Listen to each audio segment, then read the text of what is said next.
just get onto the mat and meet me in a child's posture.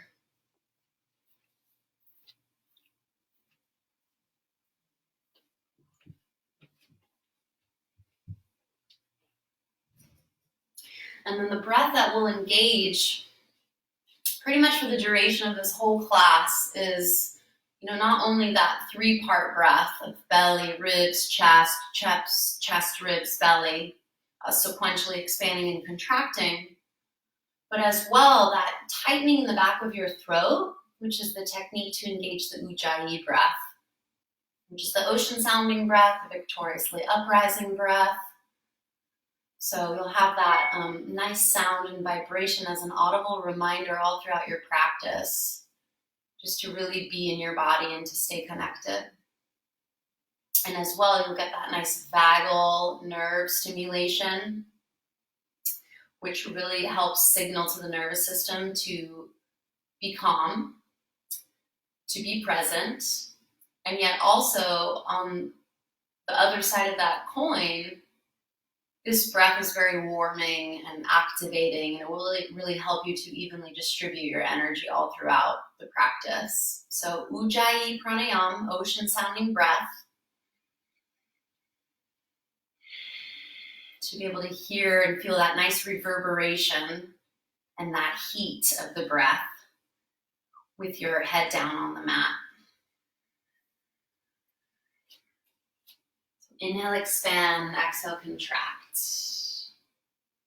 And if you like, you can be prop free here, or you can incorporate your blocks. This is my really new favorite way to child's pose. One block under the sternum, one block under the forehead, keeping a little more volume in the torso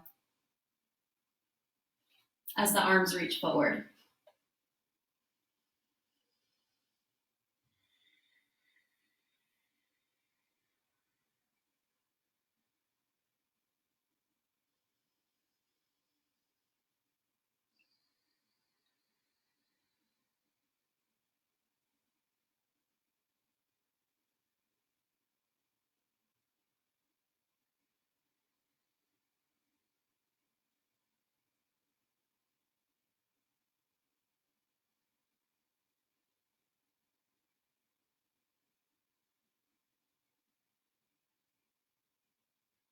Can you feel your breath slowing down, smoothing out, and really deepening into every little crevice of your inner body?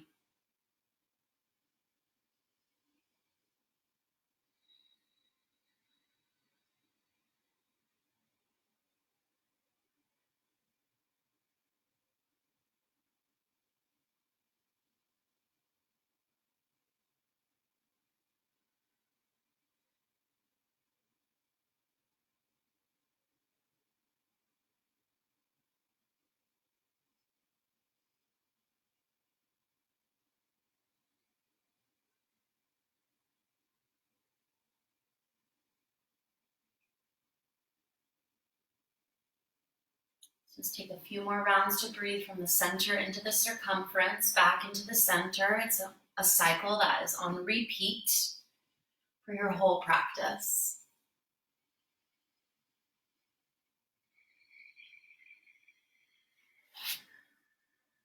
It's Monday, it's a fresh new week of this new normal. Yet here we are on the mat, practicing together, physically distant, socially connected. Which is a great thing to be grateful for in this moment. And also to acknowledge how your yoga, your practice has really helped to support you in these last couple to few weeks.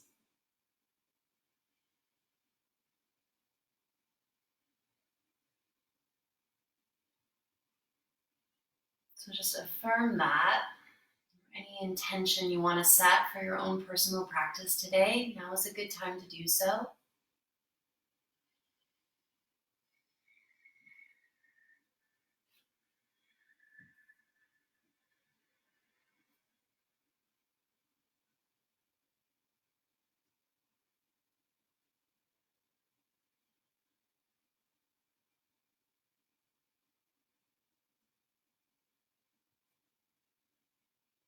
And on your next inhale, just slightly start to lift your chest, bringing your hands a little bit closer to you so you can bring your knees also a bit closer together.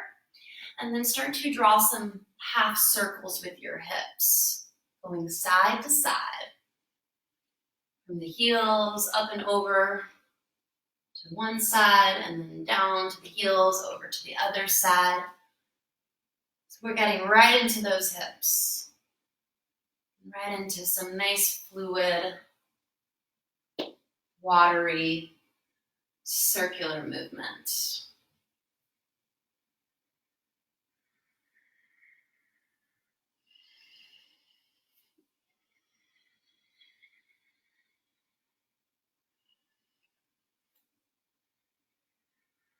Let's take that a few more times.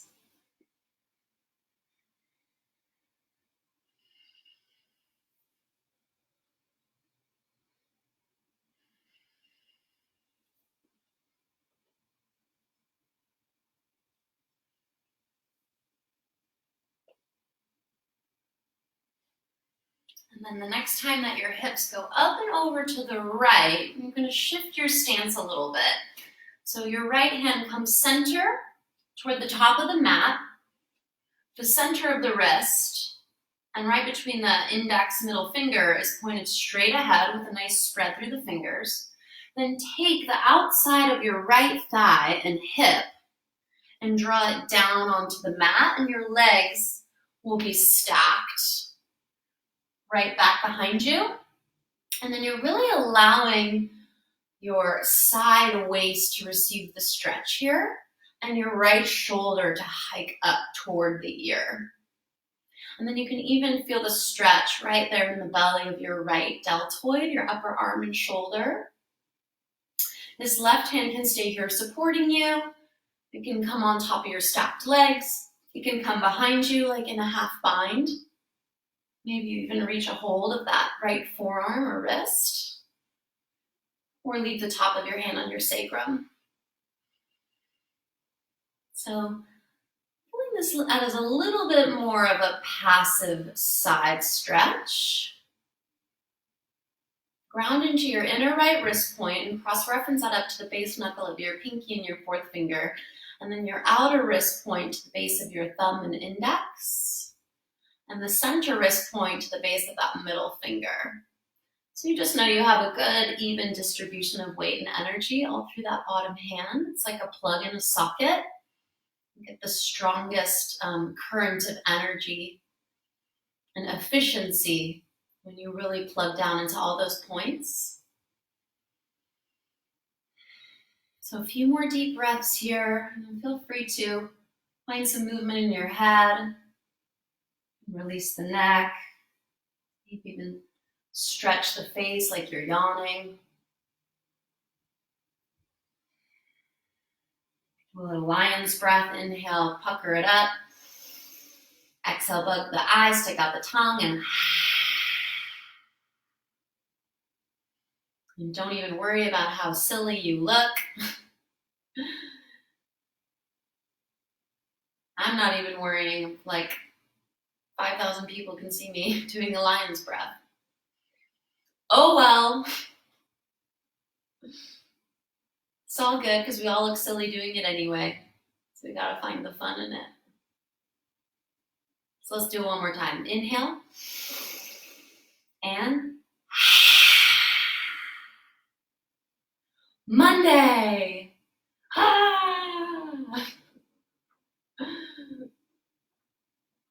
Okay. Slowly come on out of that side. And we'll right over to the other side. So there's no specific name for this posture. It's sort of one of those of the very many hybrid fusion postures that many teachers before and us teachers like to make up and invent new postures all the time. Because it's fun, and you just make the vocabulary of the practice more and more diverse and varied. So make sure you can really feel that nice passive stretch on the left side of your waist. And as you let your left shoulder hike up toward your ear, you're going to feel it also in the belly of that left deltoid. Your right hand can relax in front of you, can come onto your legs, it can come behind you like in a half bind, or even just hand to sacrum.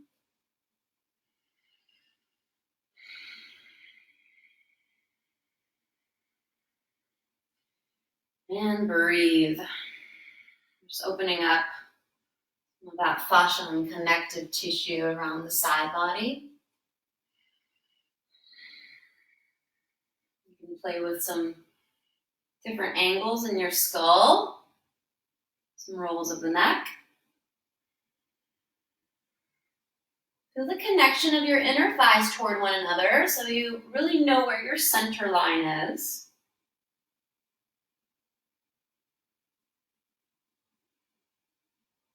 It's really the beginning of your central spit, that line that helps you to stay in balance and equilibrium from the base of the pelvis to the top of the head.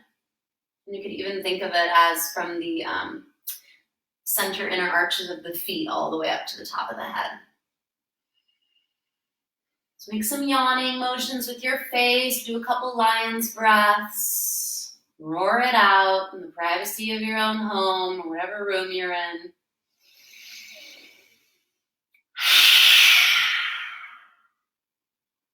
Letting out any frustration with it that's built up over the last couple to few weeks.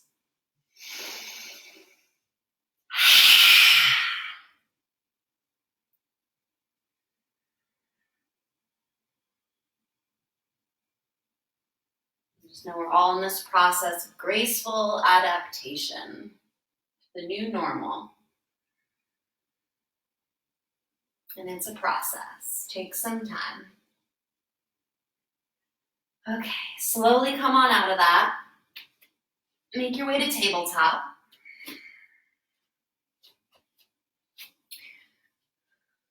Stack your bones. Hips over knees. Shoulders over wrists. Turn your hands in to meet the tips of your middle fingers. Notice there that that's your true shoulder width distance. So you're going to pivot from there on those inner wrist points and then pivot your fingertips outward and back towards your knees. So this is your flipped wrist position. We're opening up the necks of the hands, the wrists, to then affect the elbows, the shoulder joints, the collarbones, and the heart center.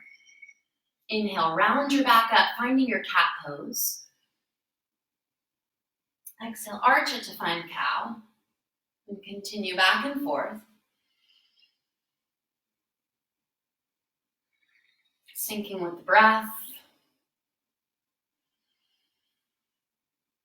And still like a plug in a socket, engage all those points cross-referenced in your hands.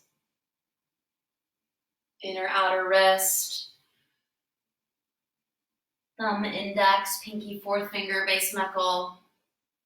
Center of the wrist, middle finger, base knuckles.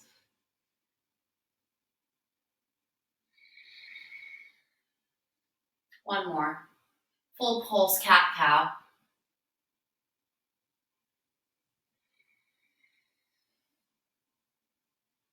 And then come back to a neutral spine. Unflip the wrists. Tuck the toes. Keep the shoulder width dimension between your hands. Walk your hands a little bit forward on the mat, not too far. Lift your hips up and back to find down dog. You can think of this as about a 60-degree angle at your hips. Belly toward thighs. Tail high as the inner thighs rotate back. You're in the heels for the mat without having to reach. So more important is that you're really lifting that back upper half of the knees towards your sits bones, up and back into the sky. As you then soften around your heart space and wrap your armpits in towards your heart center. The upper arms frame the ears. So your gaze is a little bit more down and forward on the mat rather than back toward your feet. This will really help support healthy neck alignment. And try floating your fingertips off the mat, just the tips. Keep those top knuckles plugged down And lift just the tips. And just like you feel your weight in the balls of the feet, feel your weight in the balls of your hands. 2 more breaths and down dog.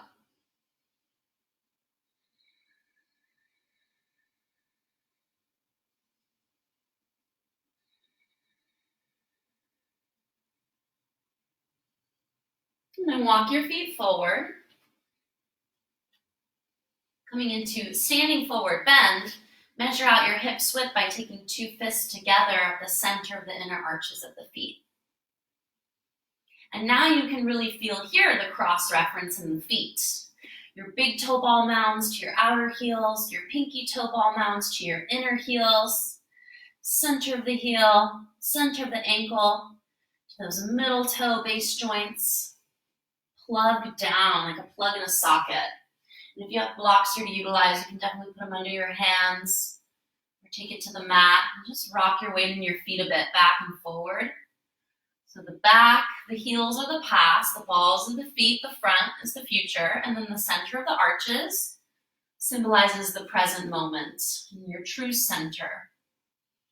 Feel that nice lift up through your leg bones into your hips, helping to tilt the pelvic bowl forward and spill your spine and your head down and out.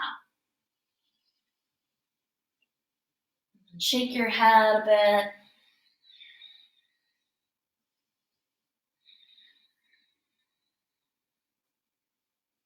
Inhale, extend your spine to a halfway lift, lengthening forward. More weight now into the balls of the feet, like you're projecting, gazing out to what's in the future, rather than sinking back into the heels, into the past. Just be here now, full inhale. And exhale, forward bend, softening the knees even more. Roll up, 1 vertebra at a time. Taking yourself into your mountain pose.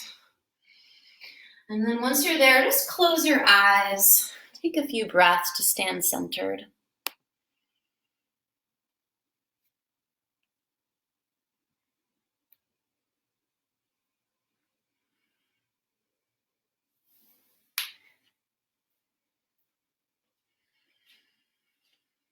Another full body breath.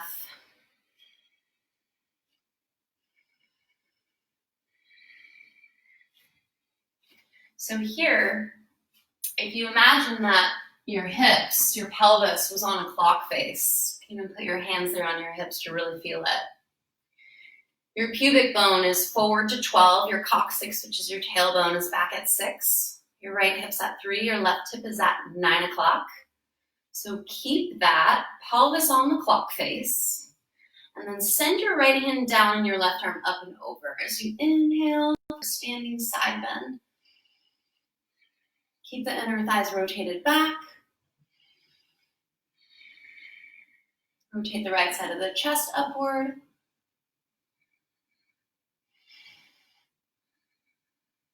Another full breath. And as you inhale, come up, just switch over to the other side. Revolve the left side of your chest up as you keep your hips on the clock. Your thighs in inner rotation. That lift at the center of the arches of the feet.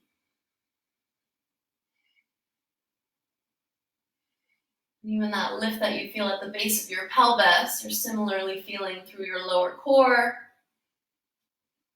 You can feel it as well in the dome of the palate, in the dome of the top of the head. Inhale up. Exhale, come back over to your right side. This time, flip your left palm up and take your right hand to bind the wrist and give it a little extra tug over. Without collapsing into your right side.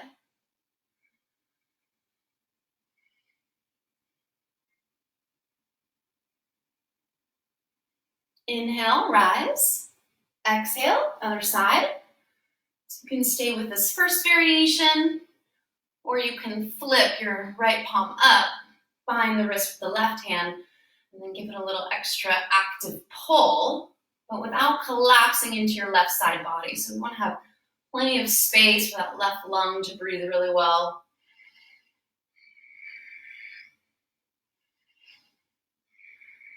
And to honor the body's edge, maintaining that muscle energy and that flow of pranic life force. Breath.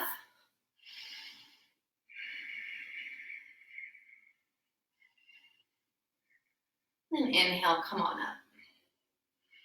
Exhale, bring your hands down. Left foot can stay where it is. Right foot's gonna step forward on the mat. And then left leg back a little bit again. So you're coming right into a lunge. Put your hips back on the clock. Accelerate forward into the ball of your front foot. And then just add a little tiny bend into that back left knee. So you can feel full and connected to that space behind your waistline, your kidney band. You really want to breathe there. Feel that connection with yourself. Really accelerate into the ball of your front foot. Keep pressing your left heel back, the base of your pelvis, pelvic floor, straight down to the earth and the top of the head, right above that to the sky. Inhale, sweep the arms up.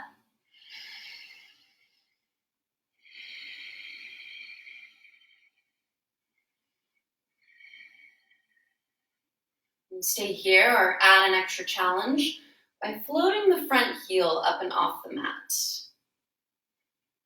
Anchor into that big right toe ball mound and feel its connection to your outer right hip, tacking back to 3 o'clock. And then that outer right hip over to the left sit bone. From that left sit bone, keep sending the energy down and back your left leg. And through the outer heel, hugging into the center of the ankle joint. One more breath.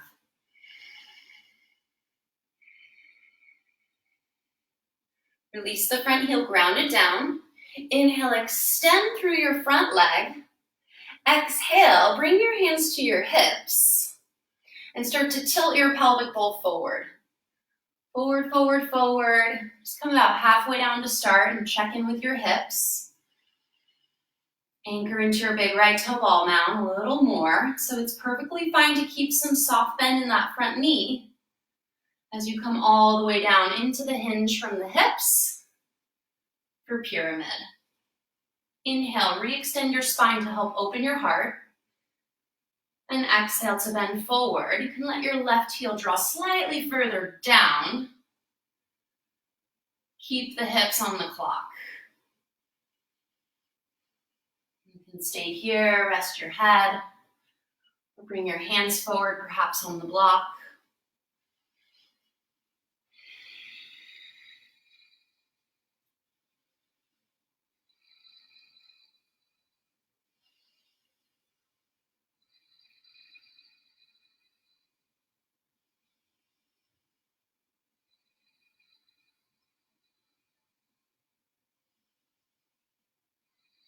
Two more breaths.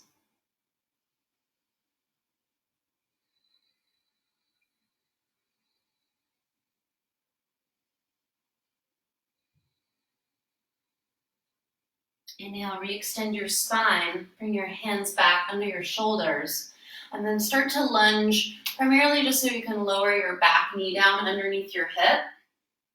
And then place your left hand down, aligned with your left shoulder. Your left foot spins behind you as your right leg extends back. So you're in a modified side plank. Cross-reference the weight in that bottom hand. Feel the lift where the X marks the spot in the center of the palm, up through your arm bone, center of your armpit. Cross that collarbone into the heart space. And then inhale. Extend your right arm forward and over. So this might be a lovely place to stay.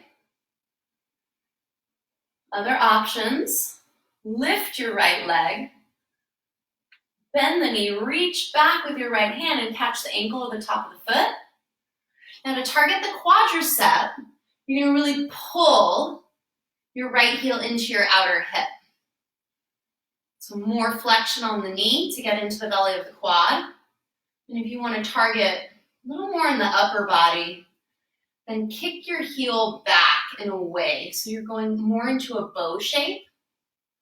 And then you'll feel that more in your chest, front of your shoulder, inside of the upper arm.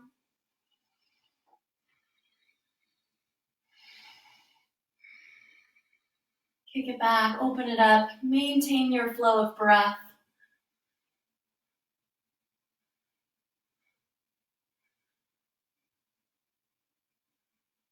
As you inhale to come out of that, bring both hands down. Send your left foot behind your hip again and step your right foot to the outside of your right hand. So you're still in that right side lunge, this time in a lizard expression. Right knee over ankle, hands under the shoulders. You can stay here or come to your forearms on your blocks or on your mat. But keep the active energy so you're not collapsed, you're not caving your heart in. You have that nice open, broad space for your lungs to really receive your breath all the way to the top. More muscle activity. You can elevate your back knee. You can do this either from the top of the foot or with toes tucked. Keep accelerating into the ball of the front foot. Tack your outer right hip back so it's at 3. Left hip's at 9. Another 2 full breaths.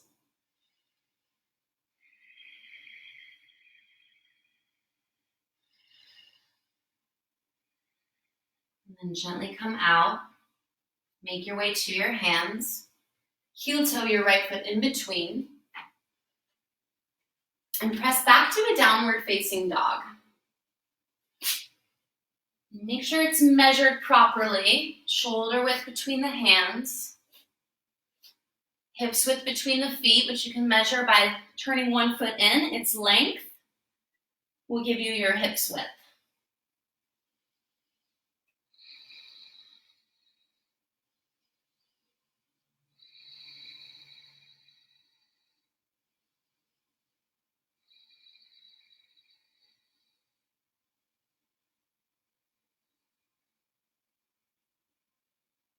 And then walk it back forward to standing forward bend. Keep the hips width distance between the feet. Remember that's 2 fists width measured together, center of the inner arches. Inhale for a half lift, extend your spine, more weight into the balls of the feet. Exhale to forward bend.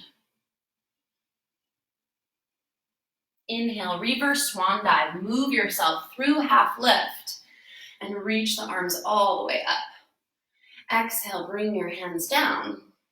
Tadasana, mountain. Just going to take a couple breaths here to get grounded, to feel the difference between the right and the left side of the body.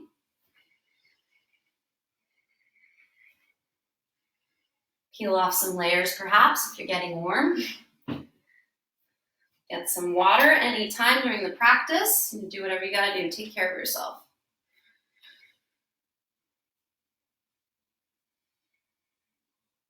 All right, left foot forward, right leg back. We're just gonna come right into it. Lunge. Give your back knee a nice little bit of a bend. Put your hips on the clock. And can you stay on the central spit, base of the pelvis through the top of the head? And that main frame of the house of your body, hips and shoulders. Nice high ceilings.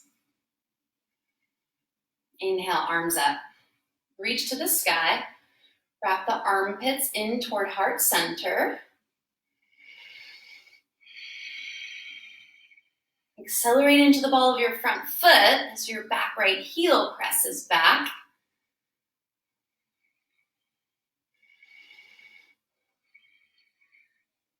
Give a little bit of a lift of the chin off the chest. So Getting that nice high vista of what's ahead. And for more fire, float the front heel, anchor into the big left toe ball mound. Feel that connection to your outer left hip, 9 o'clock. And cross-reference that into your right sit bone, down through your outer right heel and back. Breathe, breathe, breathe.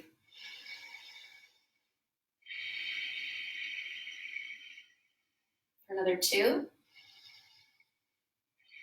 Keep hugging your outer hips into the center of your pelvis. That's how you're going to really prepare your hips to release and open, is by some active engagement and heat building here. Good. Ground your front heel. Inhale, lengthen. Exhale, bring the hands to the hips and start to bend forward. Pause when you're about halfway there, just so that you can still check in, feel your hips on the clock. A little softening into that front knee. And then exhale, bend all the way from your hip creases. Drip your right heel down and back without having to reach to the mat. More important is that you stay accelerated forward into your big left toe ball mound. So maybe there's a little softness through that left knee. Inhale, extend. Exhale, re-bend it. The option is always there for you to take your blocks, extend them forward, bring it to the mat. And of course, since I can't see you guys and I can't give you real-time cues based off what I see, I trust that you're just really listening to your body and making the choices that you know you need to honor yourself this afternoon. But don't necessarily let that mean that you get stuck in your preferences. Check your ego when it's needed. Preferences, they can be a good thing, but sometimes it can also hold us back from trying something new or seeing it from a different perspective, feeling it from a different expression, our own evolution.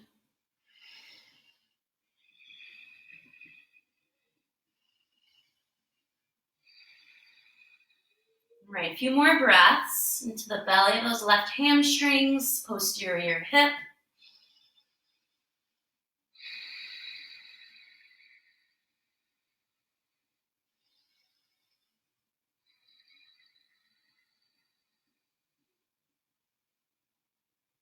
Inhale, lengthen your spine, bring your hands back. Come into a lunge so you can ground your right knee, ground your right hand, line it up, wrist under the shoulder, and then spin your right foot back behind you. So it's just going to give you a bit of a wider base to balance, and then left leg long. Cross-reference the weight in the bottom hand so you know you're not collapsing into the outer wrist or lifting up those base joints. You're really plugged down, like a plug in a socket, closing the energetic circuit so it stays really strong. Inhale, reach the left arm forward and over.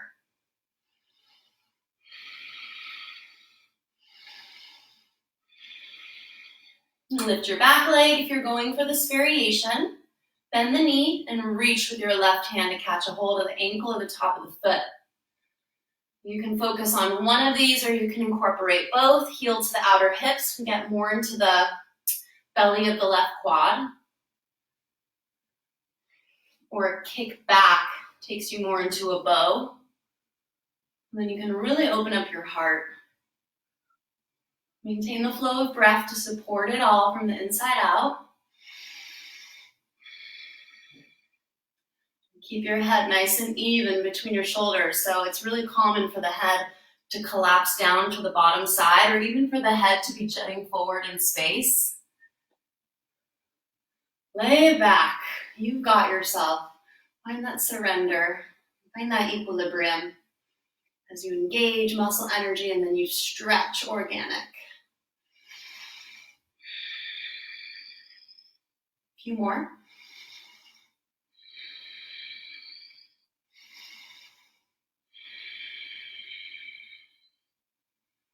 And then inhale, release, spin your right foot back behind your hip again. So you can take your left foot and swing it up to the outside of your left hand. For lizard lunge, you remain on your hands or work it lower toward the earth on your forearms. You can incorporate your blocks.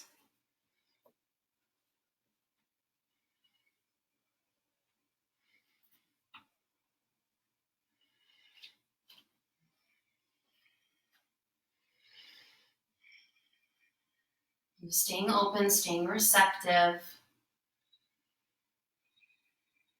Just notice what takes over when you get a few quiet moments in the posture. Is it your mind? Is it your ego? Can you allow yourself to just soften into what is?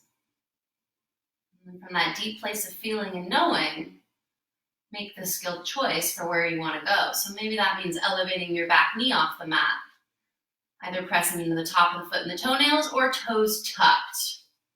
Either way, lift from the inner thigh and keep your outer left hip tucked into its 9 o'clock position as you continue to press into the big left toe ball mound. Coccyx back to 6, pubis forward to 12. Heart is open. Even if your head is releasing forward, that's just fine. Keep your chest broad. Full lung capacity to breathe. A few more.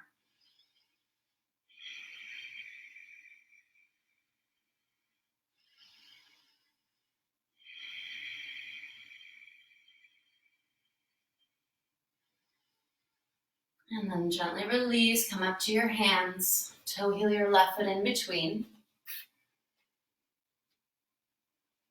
And press into downward facing dog. Make sure it's measured really well.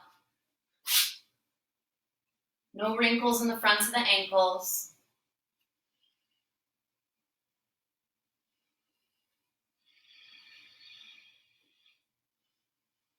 Draw your core muscles into your spine from all around your waist. Remember, you're not a line, you're a sphere.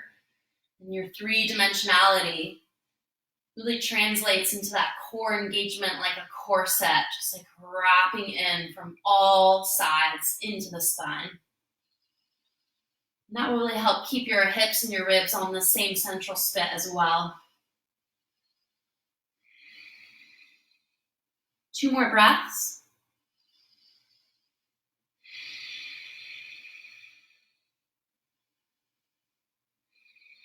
And inhale to come forward into a plank. Shoulders over the wrists. And how do you know that your shoulders are really truly over your wrists? Because let me be honest, what I tend to always see time and time again in myself and in my students is that the hands of the wrists are too far forward. So to get them really stacked 90 degrees at the wrist joints, you can always incorporate blocks up on the tall setting. Make sure they're lined up and in your shoulder width distance, right? And then you maintain that connection flush of your blocks with the insides of your forearms, a little micro bend in the elbows, and without tipping them back, without losing the connection, then you know you're really truly stacked. And perhaps you can feel that it's even a little bit more of a refined challenge. Remember, it's that balance of strength, a little bit of softening. You're welcome to do this with your knees on the mat, modified or lifted for the challenge. Just stay here for another few breaths. Tail back, pubis forward. That corset action around your waist. Push through the hands. Soft through the fingertips, no need to grasp.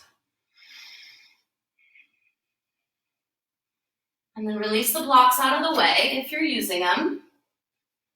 So you can slowly start to lower on the exhale to your belly. It's like a plank of wood. One line all the way down.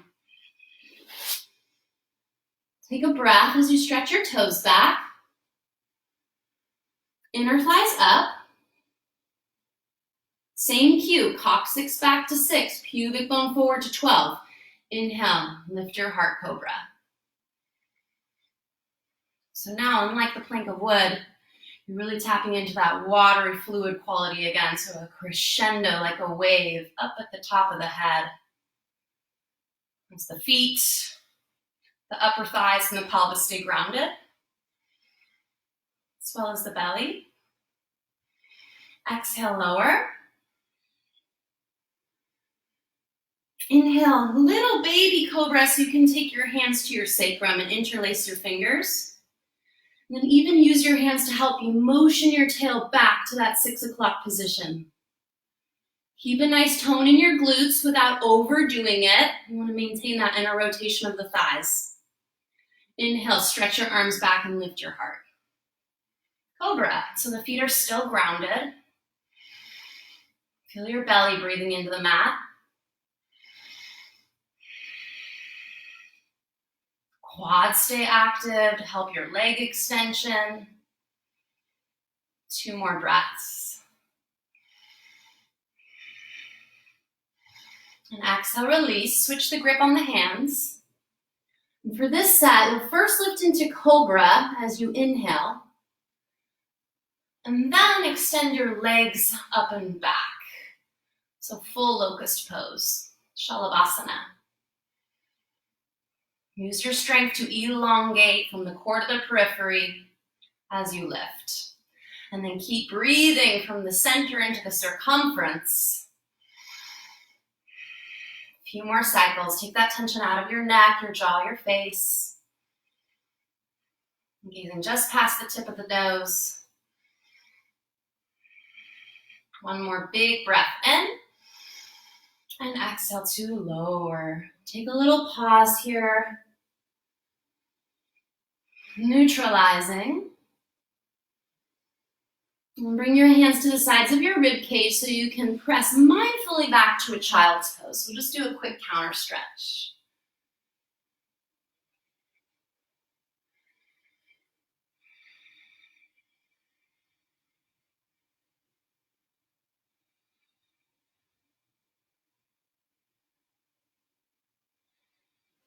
To come back to downward facing dog.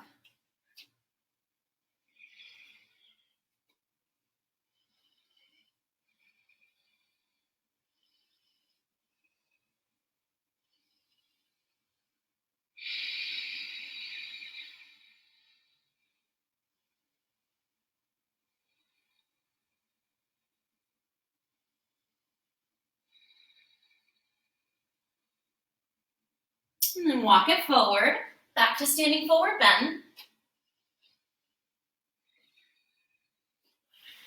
Inhale, half lift, lengthen the spine. And then exhale, forward bend. Grab opposite elbows with your hands, so your pointy elbow right into the center of the palm. And that's a natural fit in your body.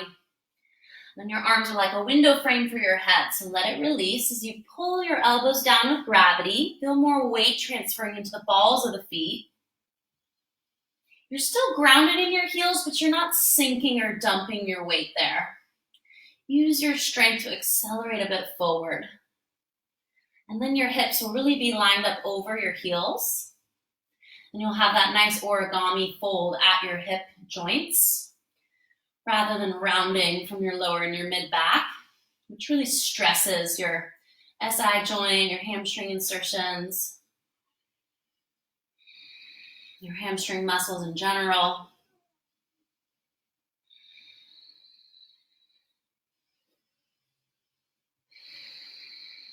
Keep scrubbing your feet down and out like you're going to rip your mat in half lengthwise with the strength of your low body. No gripping in the toes. Inhale, start to bend your knees and pull your elbows forward as you come up for chair. So sit back, lift the elbows up. You can definitely feel that nice curve in your low spine, and just support it by engaging through the core. Feel that lift and tone through your low belly. Feel that lift of your heart, that lift of your forearms. Sit a little deeper. A little more weight into the balls of the feet. Now feel that connection through your roots. Press down and inhale, rise up. Without walking the knees at the top, pull your elbows up, over, and back. Pelvis is on the clock to support the movement of the spine up, over, and back. You get that high, wide vista of what's ahead.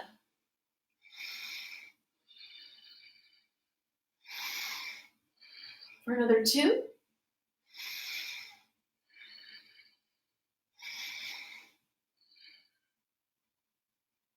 Inhale, rise up, reach the arms high. Exhale, bring them down to the side so you can take a breath into mountain.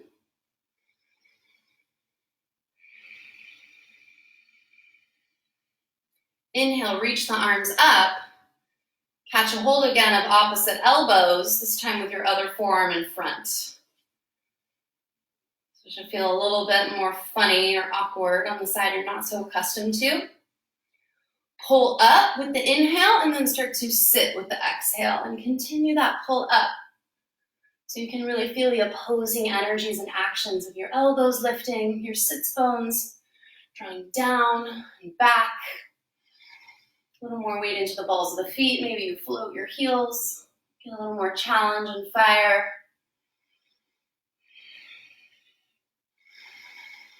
Keep your heart centered between your back and your front body, right in the present, between the past and the future. It's helping you to mediate.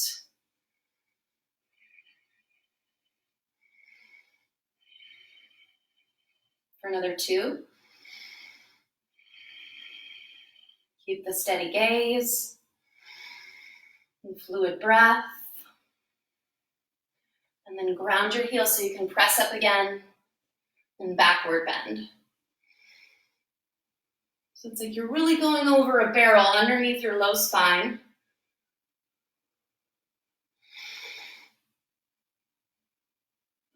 For another 2.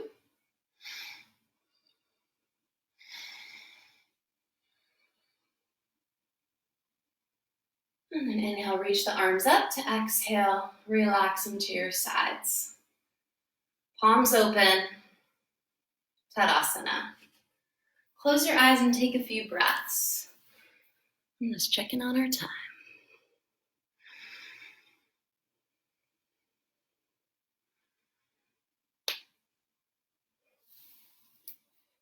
Instagram, we probably have about another 5 minutes and I'm going to have to restart you, just giving you a fair warning.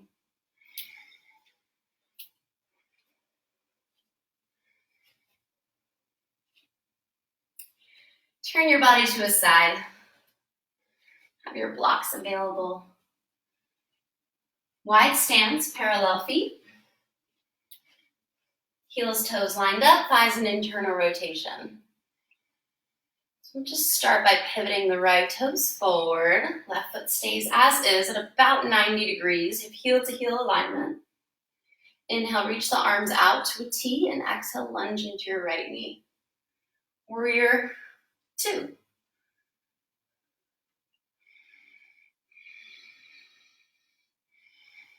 Feel the inner spiral in your back thigh, the outer spiral on your front.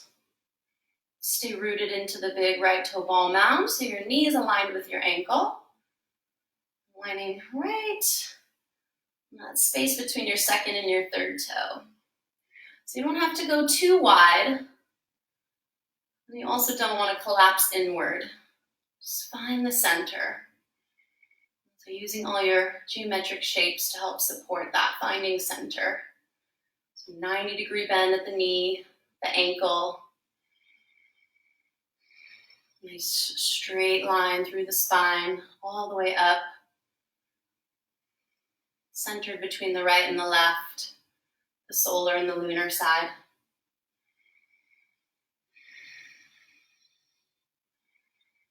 Elongate through your fingertips and just notice also if you're like overdoing it in the hands, jazz hands. That's one of my tendencies, I guess, like try a little too hard. So keep some softening energy there in your fingertips, in your face, in your toe tips. In the base of your tongue. Still have that Ujjayi breath flowing.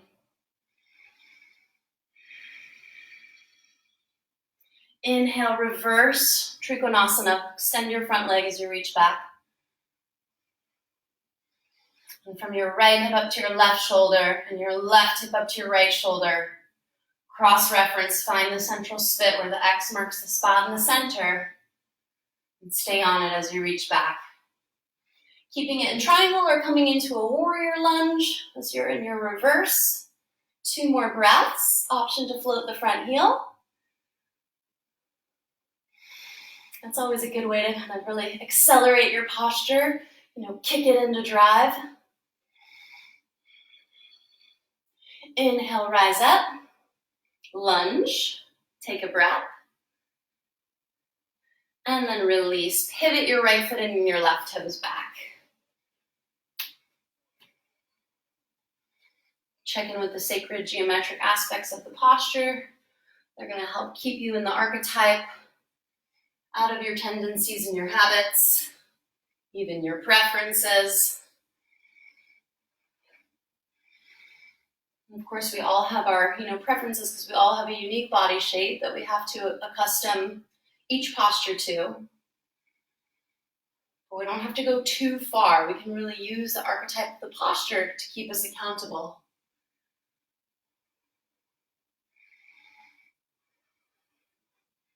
Stretch down and out, hug in and up. And you breathe into your sphere.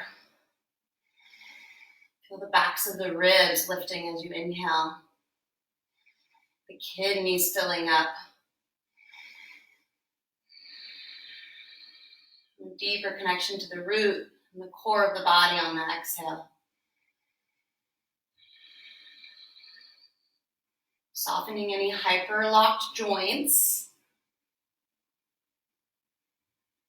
Anywhere where you may be over-efforting that you don't really need to.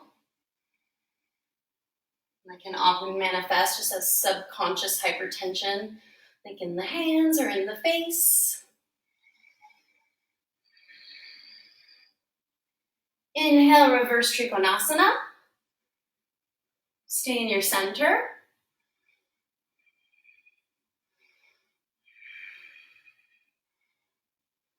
Come back to a lunge. And elevate your left heel.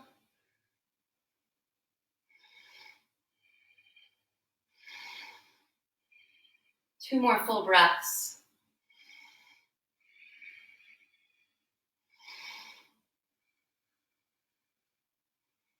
And inhale, rise.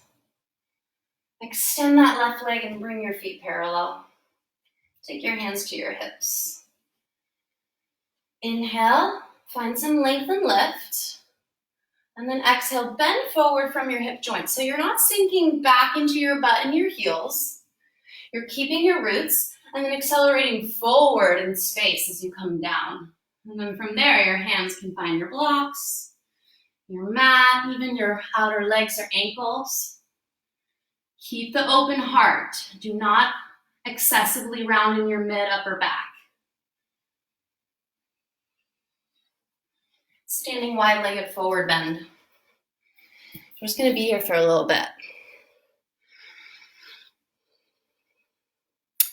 So I'm just checking my time. Instagram, I've got about 2 minutes remaining on this feed, so I'm going to end it and restart it. So if you don't mind, please join back on for the last 20 minutes or so of practice. Thank you.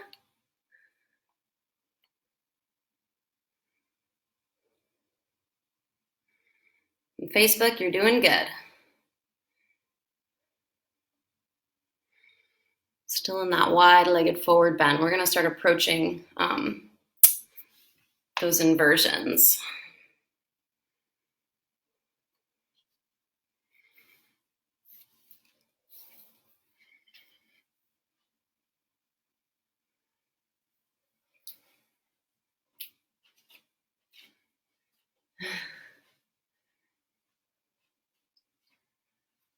Okay, let's do a few more breaths.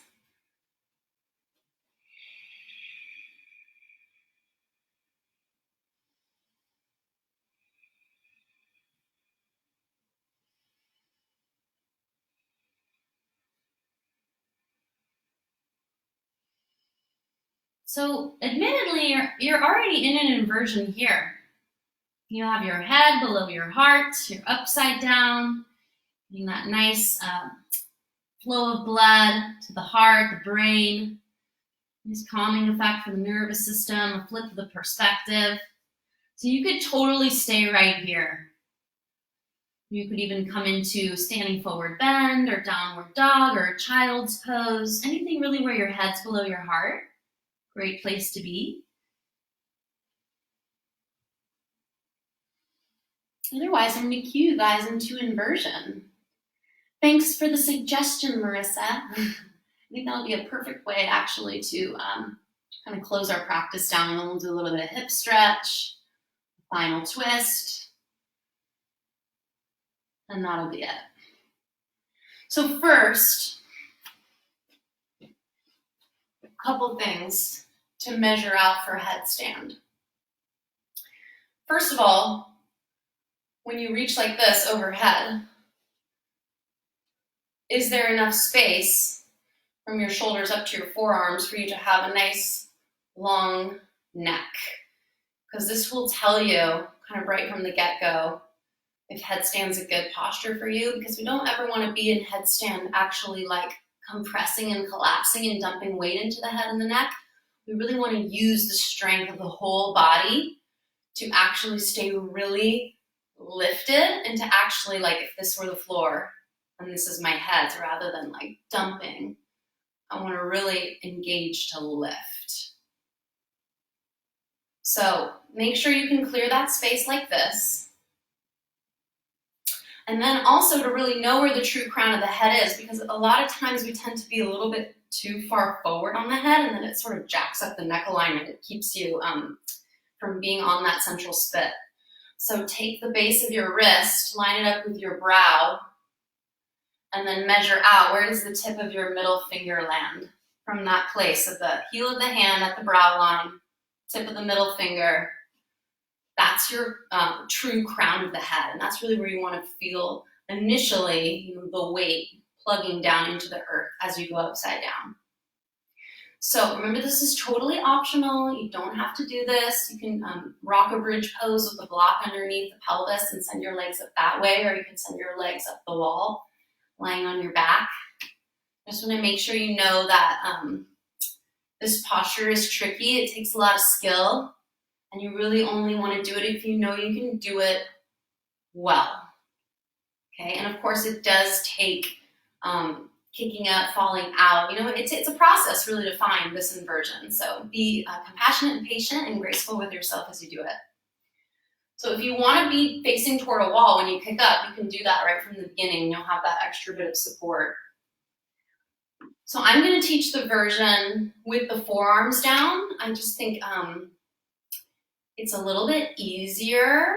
I think generally for women, you know, we have not so much upper body strength in the shoulders, so having that addition of the forearms down as an extra root in the plug is really nice.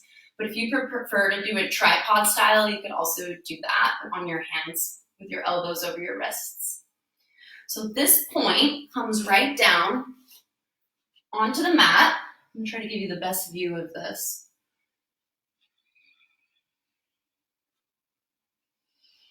And then bring your forearms down so your elbows are that shoulder width distance, and you're making your hands into a little interlace like a ball and a mitt right at that back upper part of the head. So right from the beginning, as you start to lift your hips, you should be able to feel that the pressure in your head is really pretty light. You're really utilizing your whole body strength to start working up into the inversion of Sirsasana. So this could be one leg up first, a little bit of a kick up to meet it. Maybe you just hover there with your second foot not too far away from the floor. So you'll be able to kind of rock in and out without worrying about rolling back. Again, just check in, make sure you're not dumping your weight. Use your strength to stay lifted. And then eventually you can float it. Thighs internally rotate. Heels up or float the feet, balls of the feet, toes up.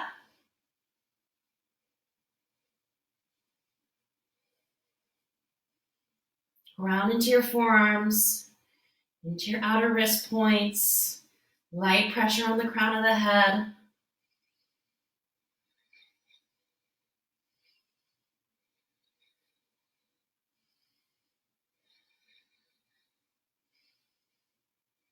Maintain that strength and fluidity of breath.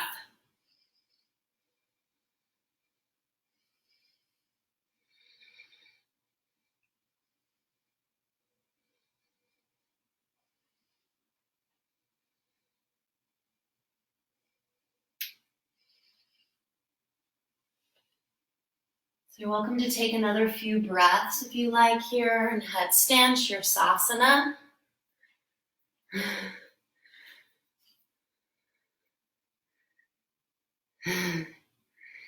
Yay, I love the hearts.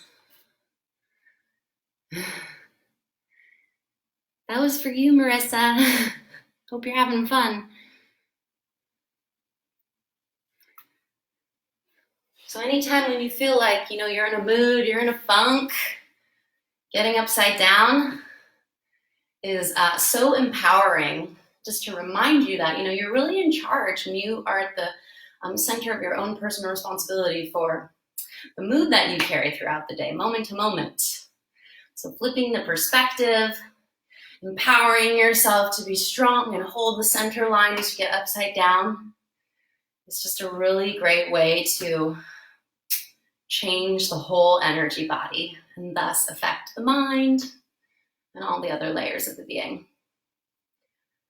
So that's headstand. I imagine that I could probably do another live stream, kind of like a workshop session to go over that more specifically. Let me know if that's something you might be interested in. I had requests also to do like breath work more specifically. So we can do stuff like that if you guys request it. Okay. If you took a break from your headstand, or if you're still in it, come on out and make your way to a seat.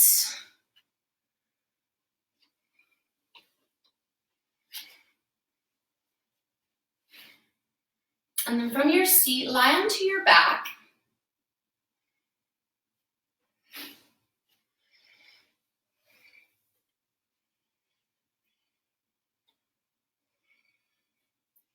Take your right ankle across the ledge of your left thigh and open the knee out for figure four. Feel your sacrum into the mat and that little bit of curve, slight lift of your lumbar spine off the mat. It's just slight. So you can stay right here, or you can thread the needle, right arm coming through the gap to meet up with the left behind the left thigh. You can also opt to take your left hand to your left heel, your left hand to your right heel, your right hand to your right knee. Squeeze in, and then start to bring that whole unit into your chest as you extend your left leg down long on the mat, keeping inner rotation in the thigh. So just be like your supine baby cradle pose. Keep that nice flex on your right ankle, toes back, ankles in line with the knee. You can thread your arms underneath the shin to bring it a little bit closer. Just make sure that doesn't compromise other aspects of your alignment or your inner elbows hook, the foot and the knee, and your hands interlace on the outer shin.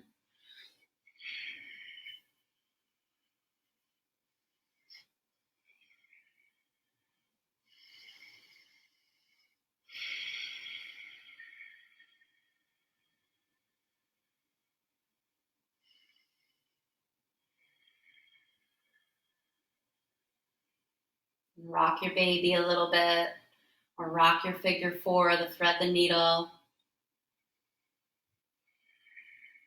A few more deep breaths.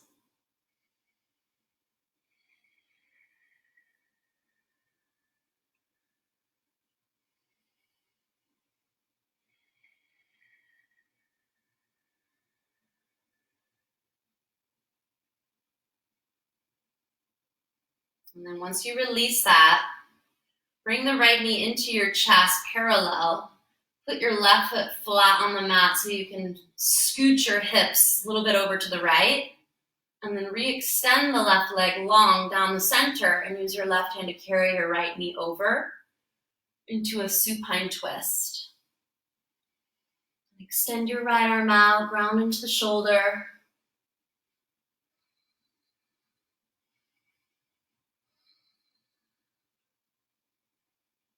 Just rinse out the spine like a wet rag. Getting out any last kinks.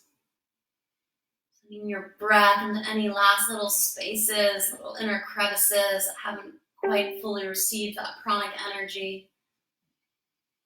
And you're really using your imagination with that. And that's enough. Your imagination is very powerful. So use it to support your practice, to help you be really embodied.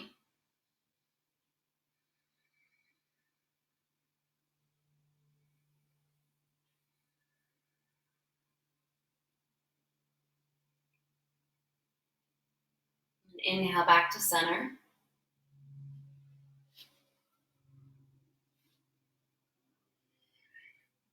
Bring your left ankle across the ledge of your right thigh. Figure 4, or thread the needle.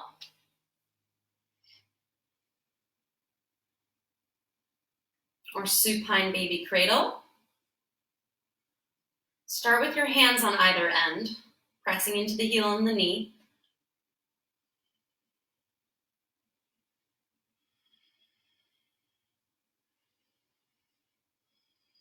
Keep that nice little curve in your lumbar spine, also in your cervical, your lower back and your neck.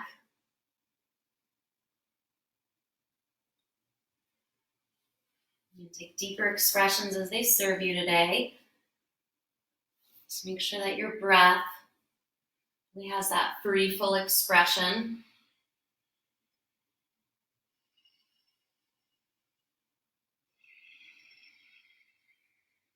Doing a little bit of a gentle rock just to help move and flush energy out of any stuck places.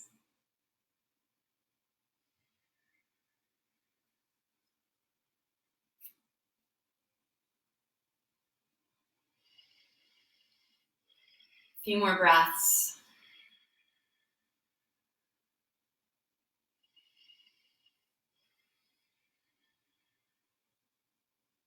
Bring your right foot down so you can scoot your whole pelvis over to the left. And then bringing your left knee in parallel, right leg back down long. Twist it over. Ground your left shoulder. Notice any differences you may want to honor on this side. So I tend to always need to put a block underneath my left knee in supine twists, because my left and right side are, like yours, asymmetrical. So just pay attention to those little details in your practice so you can refine and honor the diversity that's inherent in your body, in the practice, in all expressions of life, moving through cycles, phases.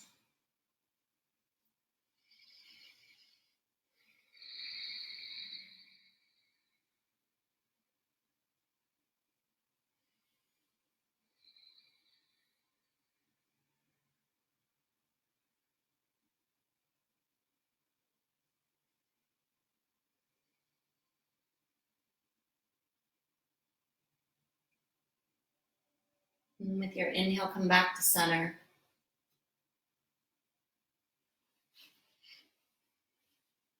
Give yourself a squeeze.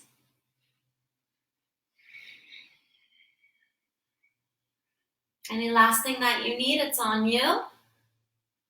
And you come into your Shavasana final corpse pose. Your legs extended long and your arms open at your sides, palms up. And just for a moment, press into the back of the head so you can lift your chest and slide your shoulder blades apart, and then rest the back of the heart right down into the mat. And create some length through the back of the neck, through the tail, as you feel it's appropriate for your body, so you can really relax. Find that nice space to soften, to melt, to let go. And to breathe with ease. Relax any tension in the back of the throat. Let go of the Ujjayi breath.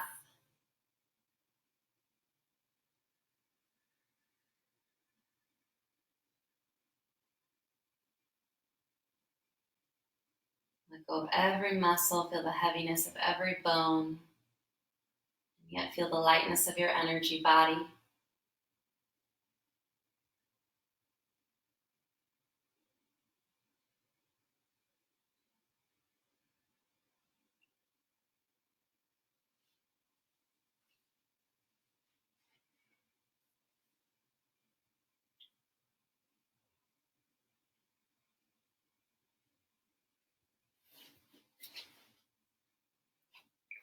And so in the interest of time and also just honoring home practice, home space, I'm going to leave you here to enjoy your Shavasana and enjoy it for as long as you like. We did get a good 75-minute practice in, so yay, bravo to you.